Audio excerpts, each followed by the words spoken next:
자, 우리 한번 옆에 분들하고 인사하시겠습니다. 70주년 생일을 축하드립니다. 하나님께서 여기까지 인도하시고 보호하셨습니다. 인사하시라고요. 네, 옆에 분들하고. 하나님께서 여기까지 인도하셨습니다.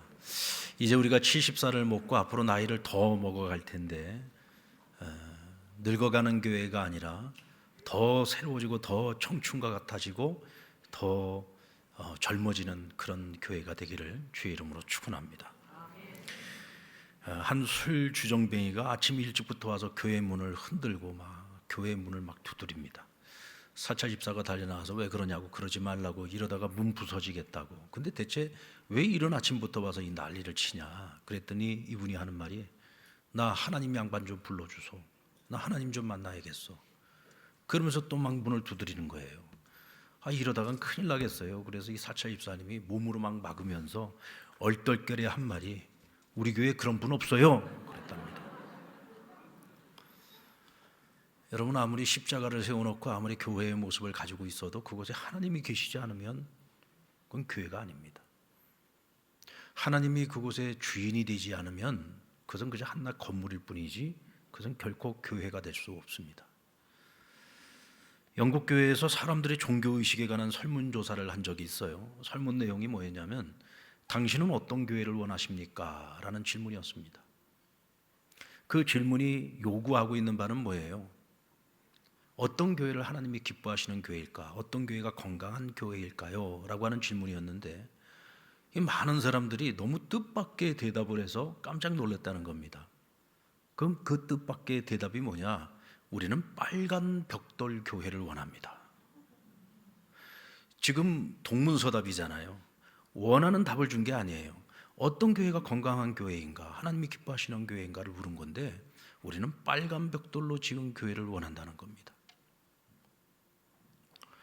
교회 건물의 재료가 빨간 벽돌이면 어떻고, 대리석이면 어떻고, 또 콘크리트나 혹은 가진 재정이 부족하면은 철골 구조로 지을 수도 있는 것이고, 조립식으로 지을 수도 있는 것이고, 그나마 단독 건물도 가질 수 없는 그런 교회라면은 상가 교회일 수도 있겠죠.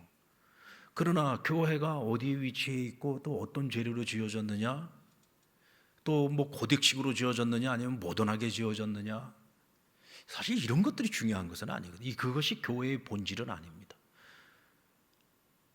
교인 숫자가 몇 명이냐, 교회 역사가 몇 년이냐, 교회 재정이 얼마나 되냐, 이런 것들은 사실 아무 의미가 없는 것입니다.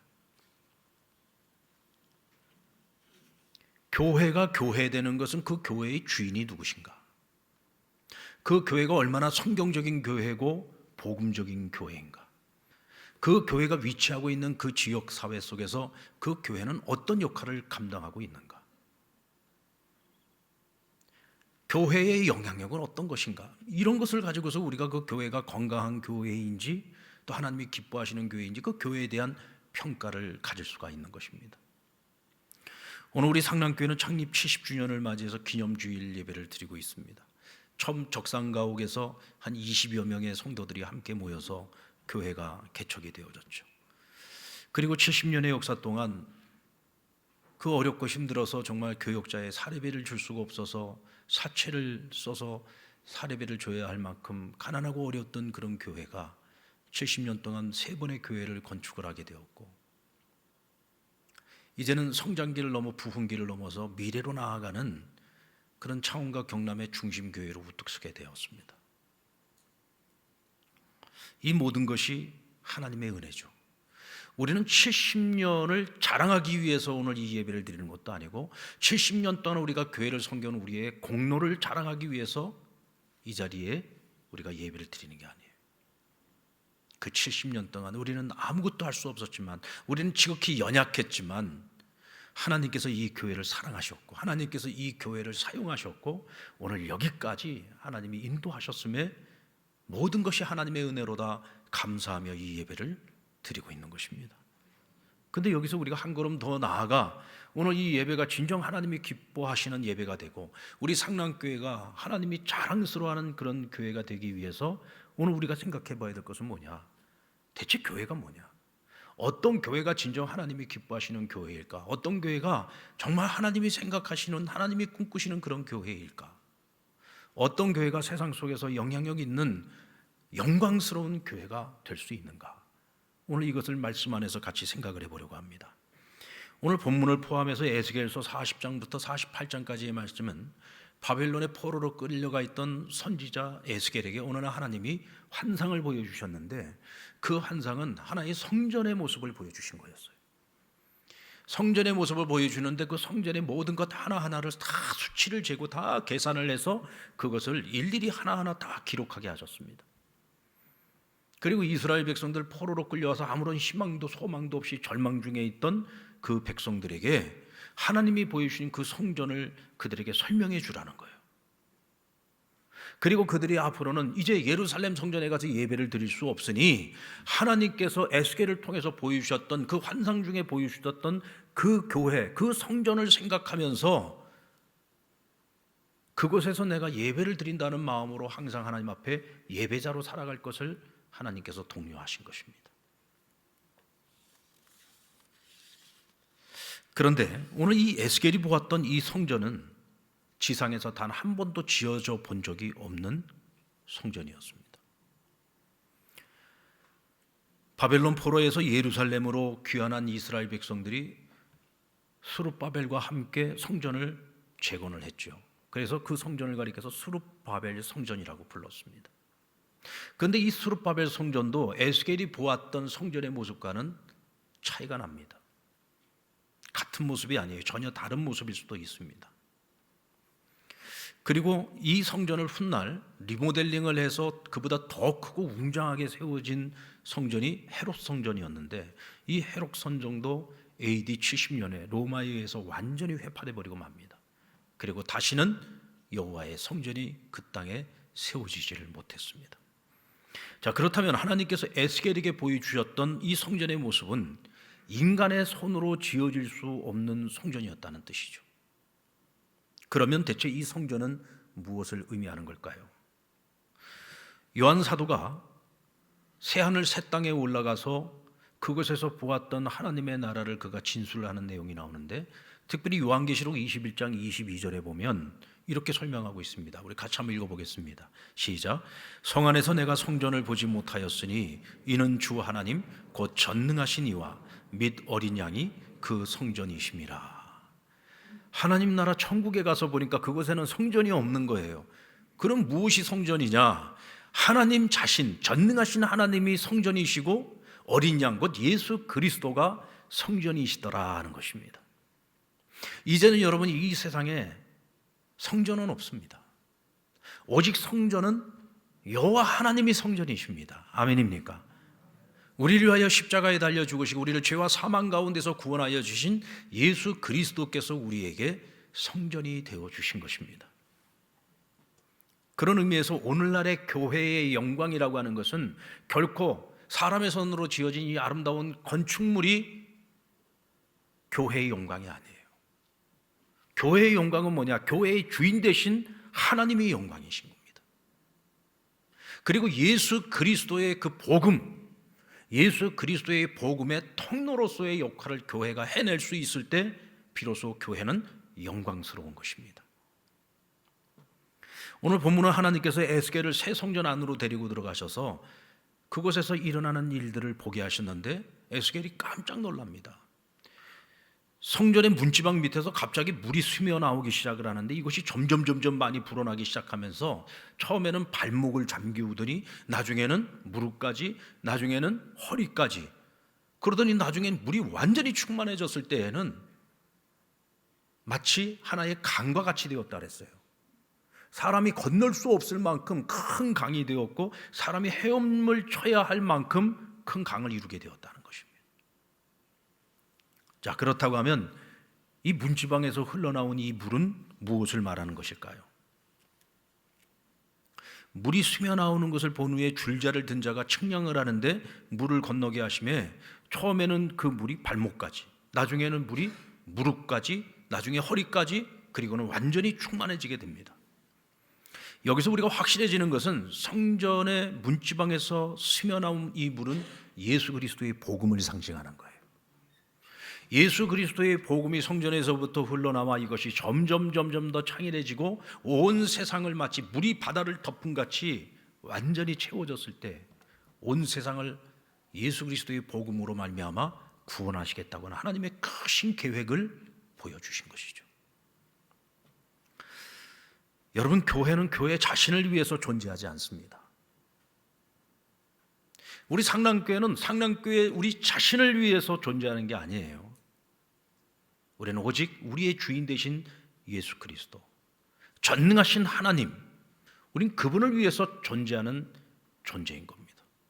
우리 상남교회는 오직 주 예수 그리스도 하나님의 영광을 위해서 이 땅에 존재하는 것이고, 바로 우리를 죄와 사망 가운데서 구원하신 예수 그리스도의 복음을 온 세상에 전하는 복음의 통로로서 의미가 있고 가치가 있고 역할이 있는 것입니다. 여러분들, 우리는 이 경남 지역에 살고 있죠. 우리는 어떤 물을 먹고 살아가고 있습니까? 삼다수를 먹고 사시나요? 우리는 삼다수 먹지 않습니다. 삼다수 먹으려면 돈 주고 사 먹어야 되고요. 우리가 그냥 일반적으로 먹을 수 있는 것은 낙동강 물을 우리가 먹고 살아요. 근데 낙동강 물이 뭐 이렇게 깨끗하지는 않잖아요. 그래서 그 물을 정화를 시켜야 됩니다. 정화된 물이 우리가 수도꼭지를 틀면은 언제든지 물을 받아서 먹고 물을 받아서 우리가 샤워를 하고 몸을 씻을 수 있잖아요. 그럼 그 물이 어떻게 우리에게 전달이 됩니까? 그건 통로가 있기 때문이죠. 수도관이 다 각 지역마다 전부 연결이 되어져 있어서 정화되어진 물이 그 수도관을 타고 우리 각 가정으로 다 전달이 되는 겁니다. 아무리 좋은 물이 만들어진다 할지라도 이 통로가 없으면은 우리가 그걸 받아 쓸 수가 없는 것이죠. 아무리 예수 그리스도께서 인류를 위하여 십자가를 지시고 우리를 구원할 수 있는 구원의 길을 열어놓으셨어요. 이게 복음이잖아요. 아무리 복음이 있다고 할지라도 이 복음을 누군가가 전하지 않으면, 복음이 사람들에게 전달되어질 수 있는 통로가 없다고 하면은 그냥 그것은 하나의 사건으로 끝나버리는 것입니다. 그저 2000년 전에 한 예수라고 하는 젊은 사람이 십자가에 달려 죽었던 하나의 사건으로 끝나고 마는 것이죠. 그러나 그 복음이, 복음의 통로인 교회를 통해서 온 세상에 퍼져나감으로써 이것은 사건으로서 끝나는 것이 아니라 생명을 살리는 진리가 되어진 것입니다. 믿습니까? 수도관을 통해서 물이 전달되어질 때 만약에 이 수도관이 너무 오래돼 가지고 다 녹이 슬었다고 한번 생각을 해보세요. 그러면 시민들은 녹슨물을 받아 먹어야 돼요. 때로는 거기 불순물이 너무 많이 껴가지고 꽉 막혀버렸다고 생각해 보시죠. 그럼 물이 역류가 나겠죠. 하수관이 터져버리고 난리가 날 겁니다. 오늘날 교회는 끊임없이 자기 점검이 필요합니다. 과연 우리는 복음을 실어 나를 만큼 건강한 교회인가, 깨끗한 교회인가? 오늘 우리는 하나님 보시기에 하나님 기뻐 받으실 만한 그런 교회의 모습을 가지고 있는가? 수시로 우리를 점검해야 되고 끊임없이 우리를 점검해서 복음을 실어 나르는 일에 조금도 부족함이 없는 그런 교회의 모습을 가져야 됩니다. 이것이 여러분 바로 교회의 영광인 거죠. 그런데 참 안타까운 것은 오늘 우리 상남교회가 위치하고 있는 이 창원 그리고 이 경남이라고 하는 이 지역은 아직도 복음화율이 8%밖에 되지 않습니다. 성남 분당이 45%예요. 서울도 거의 비슷합니다. 수도권 지역 대부분이 적어도 30% 이상의 복음화율을 가지고 있습니다. 전국에서 복음화율이 가장 낮은 동네가 창원과 경남 8%입니다. 제가 가끔 그런 얘기 하잖아요. 그러면 하나님께서 예수 믿고 천국 갈 사람들은 다 저기 저 수도권에다 다 모아놓고 지옥 갈 사람들은 전부 다 이 남쪽에다 경남 지역에다 다 이쪽에다만 모아놨냐? 우리 하나님이 그렇게 편협하신 하나님이 아니죠. 그렇다면 뭐가 문제인 겁니까? 창원과 경남 지역에 있는 교회가 복음의 통로로서의 역할을 지금까지 제대로 못했다는 얘기입니다. 제대로 못했다는 얘기죠. 여기는 우리 상남교회도 포함되어 있습니다. 이건 무슨 뭐 다른 교회 이야기가 아니에요. 우리 교회까지 포함되어진 이야기입니다. 여러분, 우리는 무엇을 위해서 살고 있습니까? 일주일 동안 여러분들이 각자 가정과 그리고 세상 속에서 살아갈 때 여러분들은 무엇을 위해서 살고 있습니까? 하나님이 우리에게 맡겨주신 사명, 복음의 증인으로서 살아가는 사명을 위해서 살아가고 있습니까? 아니면 그저 세상의 것들을 얻고 세상의 즐거움, 세상의 만족을 얻기 위해서 그렇게 한 주간을 살다가 오십니까?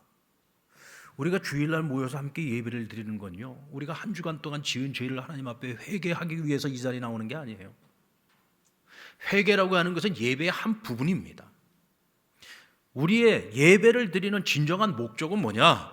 한 주간 동안 주일 예배를 드리고 그 남은 한 주간을 살아갈 때 우리가 하나님이 예배를 통해서 주신 말씀을 가지고 우리가 이 세상 속에서 어떻게 사명을 감당할 것인가, 그것을 깨닫고 한 주간을 사명을 위한 삶을 살기 위해서 주일 예배에 모여 함께 예배를 드리는 거예요. 그러는 중에 우리가 지은 죄가 있다면 주일날 회개도 해야 되겠죠. 그런 회개가 목적이 아니라는 겁니다. 예배는 사명을 위한 삶을 살아가기로 마음에 작정한 자들이 주일날 함께 모여 하나님을 예배하고 주시는 말씀을 가지고 한 주간을 영적 싸움을 싸우며 주의 복음을, 하나님의 나라를 확장하는 일을 위해서 살아가는, 그것이 바로 예배의 목적인 것이죠.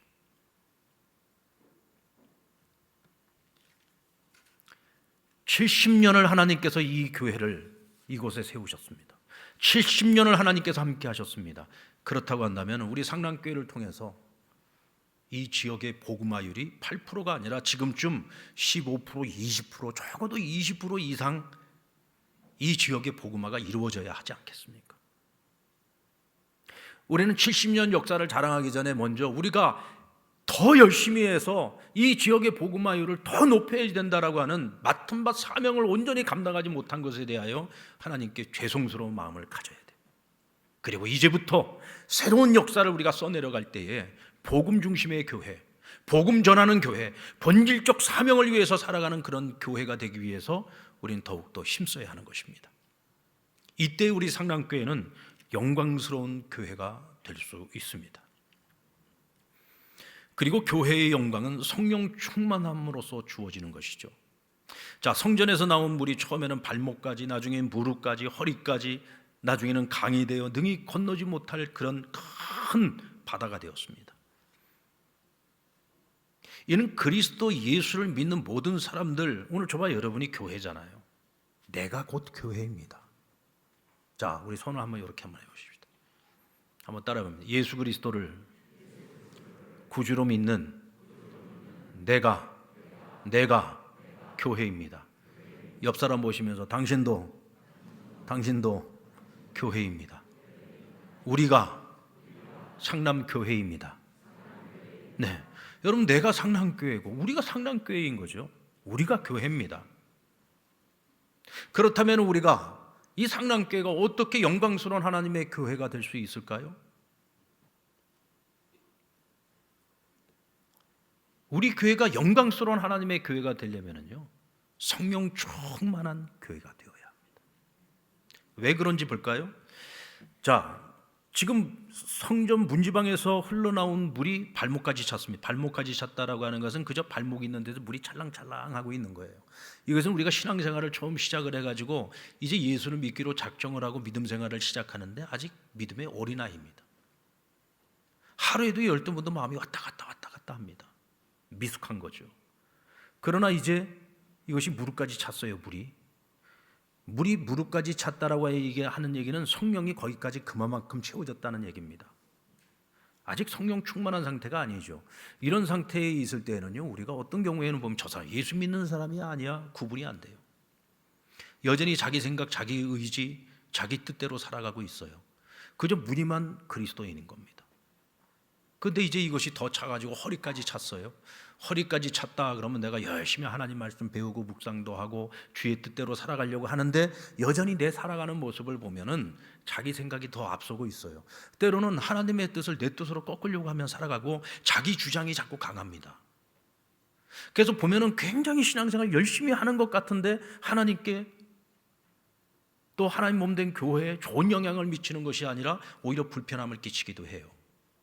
자, 근데 물이 완전히 충만한 상태는 뭐냐? 내가 나를 컨트롤할 수 없는 상태입니다. 내가 나를 다스릴 수 없는 상태입니다. 이때는 성령님께서 나를 다스리고 성령님께서 나를 주장하시고 성령님께서 나를 이끌어 가시는 상태, 이것을 우리는 성령 충만한 상태라고 말합니다. 하나님이 원하시는 교회는 바로 이런 상태입니다. 사람의 생각이 아니라 사람의 주장이 판을 치는 그런 교회가 아니라 하나님의 뜻과 하나님의 생각과 성령의 생각이 충만한 교회, 그래서 언제나 하나님의 뜻을 쫓아가는 교회, 하나님의 생각만이 이 교회를 이끌어갈 수 있는, 하나님의 말씀만이 이 교회를 이끌어갈 수 있는 그런 충만한 교회가 되기를 하나님께서는 원하시는 것입니다. 여러분, 내가 무엇을 할 수 있다고 생각하는 것은 굉장히 위험한 겁니다. 우리가 무엇인가를 할 수 있다고 생각하는 것은 굉장히 위험한 겁니다. 교회의 부흥은요, 사람이 할 수 있는 일이 아니에요. 그저 사람은 하나님께서 맡겨주신 일을 우리는 최선을 다할 뿐인 것이고, 부흥은 하나님께서 하시는 것입니다. 우리 상남교회 70년의 역사를 통해서 하나님께서 교회를 건강하게 만드시고 부흥케 하신 것은 그건 사람이 한 것이 아니라 성령님께서 하셨다는 사실을 우리는 기억해야 됩니다. 그래서 너무너무 감사한 거예요. 오순절 성령 강림의 날에 성령이 마가의 다락방에 임하고 성령 충만함이 임할 때 그것에 모여든 사람들이 경험했던 것은 내가 아닌 또 다른 나의 모습을 경험을 한 거예요. 그렇게 비겁했던 사람들이 용감한 사람으로 변하지 않았습니까? 그렇게 어리석고 미련해서 늘 깨닫지 못했던 사람들이 아주 지혜로운 사람들로 변했습니다. 여러분, 성령 충만이 임하고 난 후에 베드로의 설교를 들어보세요. 그렇게 단순 무식했던 베드로가 얼마나 지혜롭게 말하는지 모릅니다. 얼마나 합리적으로 논리적으로 말하는지 모릅니다. 성령 충만하면은요, 사람이 똑똑해집니다. 지혜로워지죠. 무서워서 문 걸어지 않고 숨어 있었던 사람들이 세상으로 나와서 복음의 증인으로 살아가게 되었습니다. 이 모든 것들이 성령 충만의 증거로 나타나는 것들이죠. 이 땅의 교회가 영광을 잃어버렸다. 과거에는 이 나라의 가장 중심적인 지성인들, 그리고 이 나라를 개혁해 나가고 이 교회를, 이 나라를 변화시키는 그런 주체가 되어졌던 것이 여러분 교회였어요. 교회였습니다. 과거의 구한말 시대에 또 일본의 식민지 지배하에 있을 때 이 나라는 아무 희망도 소망도 없었어요. 열심히 밭에 나가서 논에 가서 열심히 농사를 지어갖고 곡식을 쌓아놔도요, 그거 우리가 먹을 수 없었습니다. 일본 사람들이 다 가져가 버렸어요. 그러니까 열심히 일할 이유가 없는 거예요. 열심히 살아갈 이유가 없는 거예요. 왜? 비전이 없으니까, 미래가 없으니까, 발전이 없으니까. 그러니까 남자들이 늘 하는 일이 뭐였습니까? 사랑방에 모여가지고 술 마시고 담배 피고 도박이나 하고, 그랬던 사람들이 이 땅에 복음이 들어오니까, 선교사들을 통해서 복음이 들어왔잖아요. 교회가 세워지고 그들이 한 사람 한 사람 교회로 와서 믿음을 갖기 시작하면서 그들의 삶 속에 개혁이 일어나기 시작한 거예요. 주님이 우리와 함께 하시면 미래가 있다, 희망이 있다. 그래서 여러분들 3.1운동도 기독교인들이 주도했던 것 아닙니까? 복음이 들어가면 살아나는 역사가 있는 거예요. 부흥의 역사가 일어나는 것입니다. 오늘 이 시대에도 교회는 성령 충만을 회복해야지 돼요. 성령 충만한 교회, 사명을 위해서 살아가는 교회, 하나님께서는 그런 교회들을 통해서 세상을 변화시킵니다. 우리가 살고 있는 이 지역을 변화시키고 이 나라와 이 민족을 변화시키고 세상을 변화시킬 수 있는 겁니다. 그리고 교회의 영광은 죄로 죽은 모든 것을 살려냅니다. 죄로 죽어있던 모든 것들을 살려냅니다. 주의 사자가 에스겔 선지자에게 이번에는 환상으로 보여주시는 것이 아니라 말로써 앞으로 이후에 이 성전을 통해서 이루어질 일들에 대해서 말씀을 해주시는데, 얼마나 그 말씀을 구체적으로 알려주시는지 마치 한편의 그림을 보는 것처럼 그렇게 설명을 해주십니다. 이 성전에서 수면화와 이런 이 강물이 계속해서 흘러가는데 이것이 죽음의 바다까지 이르게 된다고 했어요. 그런데 성전에서 나온 물이 이 죽음의 바다에 유입되는 그 순간서부터 죽어있던 모든 생명체들이 다 살아나기 시작한다는 거예요. 생명이 살 수 없는 그런 바다인데 그곳에서 생명 있는 것들이 살아나서 물고기들이 차고 넘치게 되고 어부들이 그곳에 물고기를 잡기 위해서 몰려들기 시작하고 그들의 얼굴에 환희가 넘치고 기쁨이 넘치고 웃음이 넘치는 그런 세상이 온다는 것입니다. 여러분, 놀랍지 않습니까? 그게 교회입니다, 여러분. 그것이 교회입니다. 복음이 들어가면 살아나는 역사가 일어나는 거예요. 우리 같이 한번 볼까요? 8절 말씀을 같이 한번 읽어봅시다. 시작. 그가 내게 이르시되 이 물이 동쪽으로 행하여 흘러 아라바로 내려가서 바다에 이르리니 이 흘러내리는 물로 그 바다의 물이 되살아나리라. 여기서 죽음의 바다는 사해 바다를 말하는 것인데, 이 사해 바다는 염도가 너무 높아요. 그래서 그 속에서 살 수 있는 게 없어요. 그러니까 생명체라는 것이 없는 겁니다. 겉보기에는 굉장히 크고 아름다운 바다인데 그건 죽어있는 바다인 거죠. 마치 오늘 이 세상을 보는 것 같지 않습니까? 너무나도 화려하고 너무나도 웅장하고, 요즘 이 세상을 보십시오. 얼마나 멋집니까? 우리 창원만 해도 멋진데 여러분 서울 한번 올라가 보세요. 이제는 대한민국 서울은요, 전 세계에서 중심되는 도심 중에 하나입니다. 제가 15년 전에 서울에서 살다가 여기 내려와서 15년 만에 가보면은 서울은 완전히 천지개벽을 해놨어요. 세계 어느 도시를 가봐도 서울 같은 도시 찾아보기가 어렵습니다. 그만큼 화려해졌습니다. 최첨단으로 이루어져 있습니다. 그런데 그 속에서 살고 있는 사람들의 영혼이 어떻습니까? 점점 메말라가고 있어요. 마치 마른 뼈들이 되어가고 있는 것처럼 보입니다. 우리는 어떻습니까? 복음 없이, 예수 생명 없이 살아가는 사람들은요, 겉보기에는 잘 사는 것처럼 보이고요, 행복한 것처럼 보이지만 그렇지 않아요. 그들의 영혼은 마를 대로 말라서 툭 치면 훅 불어버리면 날아갈 것 같은 마른 뼈들이 되어 있어요.